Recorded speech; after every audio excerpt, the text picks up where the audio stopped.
Imagine you're in the resistance in World War II in occupied France. The Gestapo are hot on your heels trying to track down every location you're camping out and trying to hide. If they found you, you would die. In this video, I am building my own impression or take on what the resistance could have done in making their own camouflage net to hide their location. The threat was very real, and we dived into that in the previous video looking into the history of it. So check out that video. I will put a tag for it right here. But anyways, this is the project video, so let's get into it.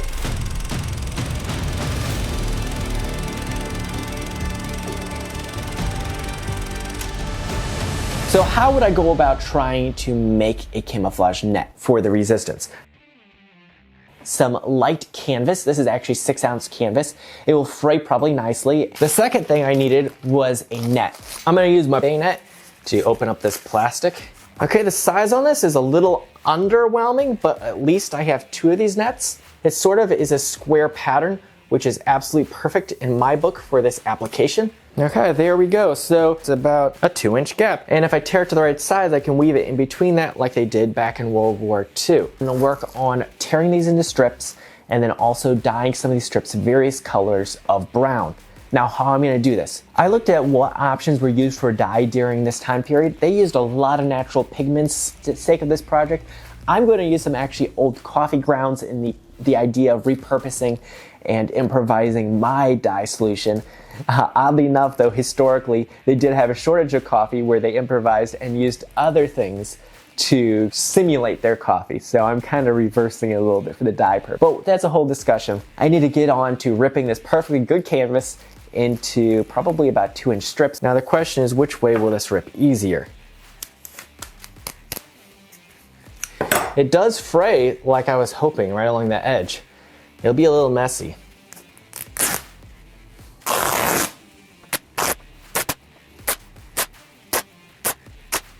There we go. I'm gonna test it real quick before I get further into this project. And just like that, I have a basic start to a camo net using canvas strips and a fishing net. Now I just need to get started ripping all these strips into about 2-inch widths. This definitely feels weird, taking a perfectly good piece of canvas and just ripping it to shreds, literally.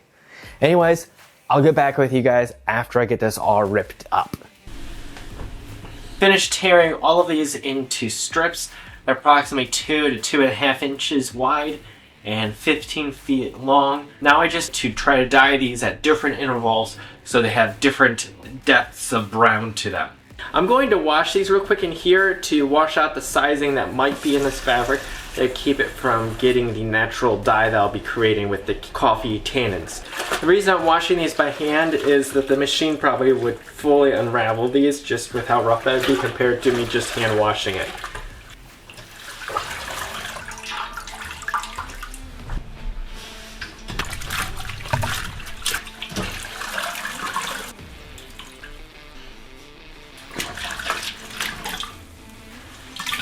What I find interesting is that this water is already turned a brown color just from the canvas itself being washed. So I have a feeling the canvas is a little lighter than before. Oh well, it'll be darker in a moment anyways.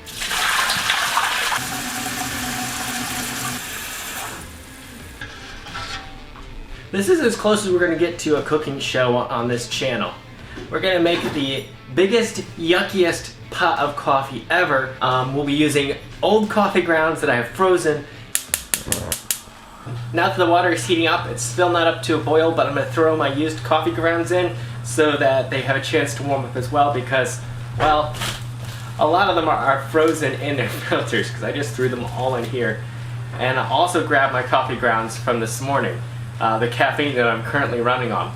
Now I could remove the filters, but I'm gonna throw the filters in as well. So I can recover any tannins that might be soaked into those filters as well. This will be an awesome soup. This is what's for lunch, isn't it? She's not impressed with my cooking or my recipe here, apparently. I'll show you guys how appetizing this looks. Don't you just want to eat that soup?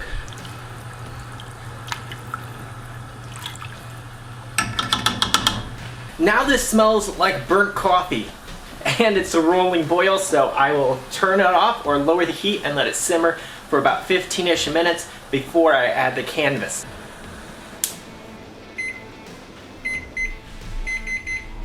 Yummy. That's not working so well. Oh no, really? Is this an I told you moment? I told you. They're all at the bottom. Oh. You're See, right. who's smarter? We already knew that.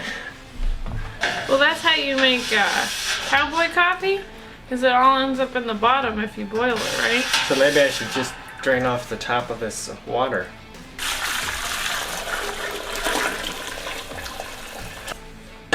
Wait. The brains are at work. Yeah, I'd stop. So here's all the coffee without the grounds. We removed all the grounds, cleaned out the pot, and now I added all the strips of canvas -3, which will keep natural colored, but the rest will start with the dyeing process using the coffee tannins.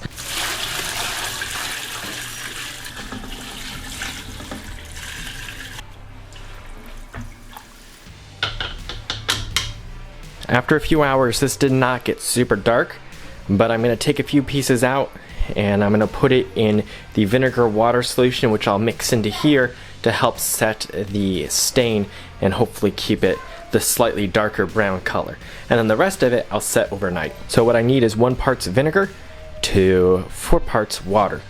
Doesn't have to be exact, it's pretty forgiving.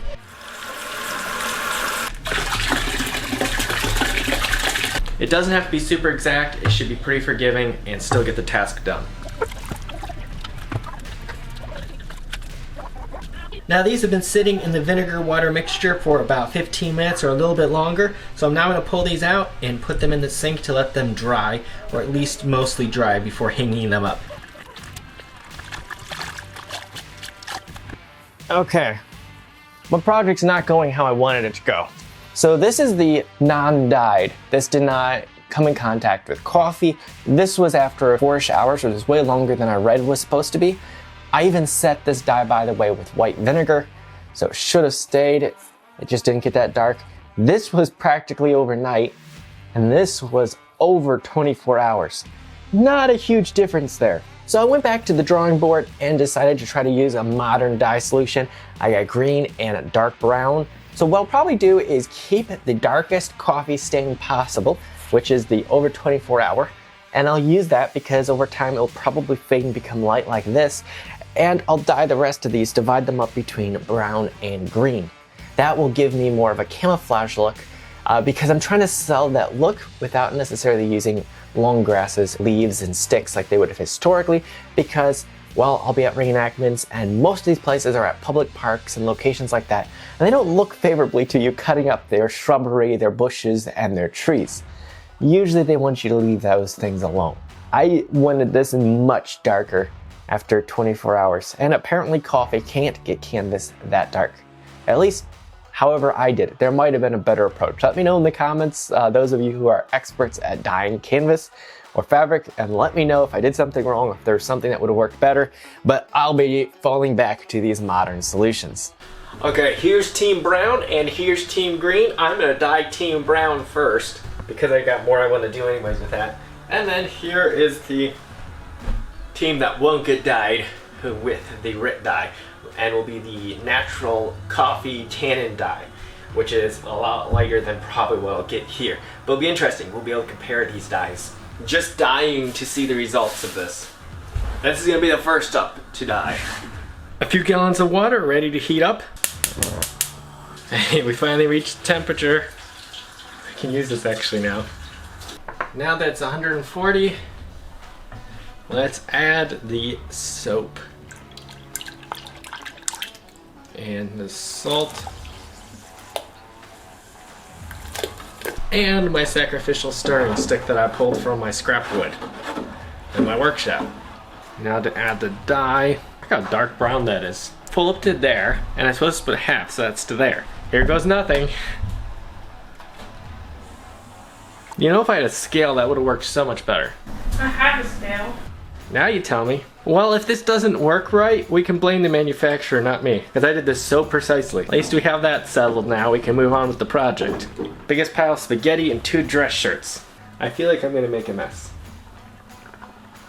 Now I'm tied to the stove for the next half hour. Now they're supposed to be able to have enough water for it to move around freely.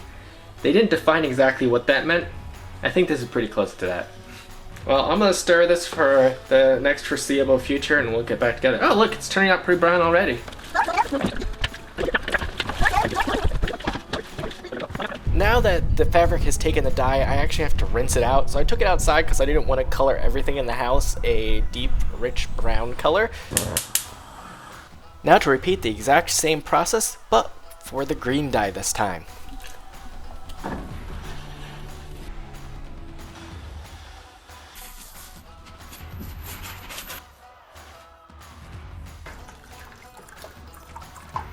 So I've pretty much completed this entire net, weaving it in. We did another one as well that my wife helped with. She did one, I did one. I am very disappointed with how this net is holding together. Ideally, it would be nice to have a heavier duty and much larger tent, but we'll see how it looks once it's done and outside. But that's the last piece. Now it's hard trying to do this size of net with this much canvas and trying to keep it looking semi-random so it breaks up the pattern.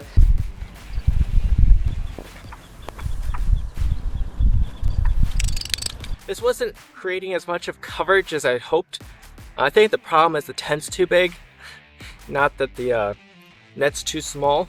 While a larger and sturdier net would be so much better for this application, it's a good reminder though to step back and realize that the French Resistance and the McKee rarely were working with the best case scenarios. Though, however, if you do have a source for a very economical, large net that would historically work well for a scrim camouflage net, but larger, let me know in the comments. I might revisit this in the future. Any other tips? Let me know in the comments. That does provide a little bit of structural. Ideally, this should be tighter, I would think. More structure, so I gotta figure out more with this. But at least this is a basic camo net that would have served in a pinch. As you reach this part of the video, I would assume you enjoyed it, so make sure to hit that like button. Subscribe, as we have a wide range of reenacting, history, DIY projects, and even some milsurp restorations. And you will be able to see those milsurps in action with POV battle reenactment videos. If you're on a mobile device, make sure to look for that hype button and give it a click. It really helps this channel a lot. And comment down below, how would you hide a resistance encampment? What do you think would have been a historical approach? Thank you for watching. This is Brave Builds, where history, kit, and reenacting all come together to help us build a better understanding of their bravery, because their stories deserve to be remembered.